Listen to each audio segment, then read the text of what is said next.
So నా songs reject చేసిన కారణం అయితే రైట్స్ ప్రాబ్లం కాదు. దేనిలో కూడా జరిగిందో చెప్తాను. ఇది రాఘవేందర్ రావు గారి ఎపిసోడ్లో ఆయన చేసిన మంచి డివోషనల్ మూవీస్ నుంచి నేను మంచి డివోషనల్ సాంగ్స్ ఇచ్చాను లిస్ట్లో. ఇస్తే కాల్ చేసి ఇలాగా ఇది డివోషనల్ రౌండ్ కాదు, ఇలాంటి సాంగ్ ఎవరిచ్చినా కూడా మేము ఇవ్వము అది ఇది అన్నారు Suman sir from Gnapika production house. So call చేసి చెప్పారు. ఇంకా I had no choice, but వేరే ఇంకా సాంగ్స్ దొరికిన సాంగ్స్ అన్నీ పంపించాను లిస్ట్లో. బట్ చూస్తే ఒక అమ్మాయి మాత్రం అదే డివోషనల్ సాంగ్ పాడింది.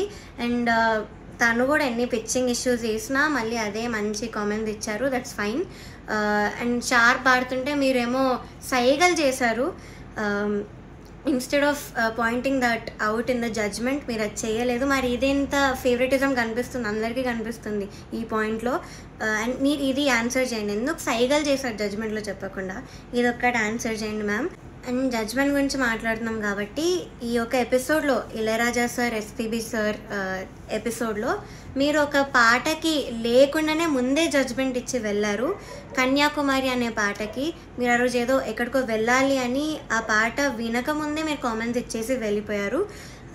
అది ఎలాంటి కామెంట్ అయినా, ఒరిజినల్ సాంగ్ గురించి అయినా ఏదైనా కూడా జడ్జ్మెంటే. సో మీరు ఇలా చెప్పేసి వెళ్ళిపోయారు సాంగ్ వినకుండానే.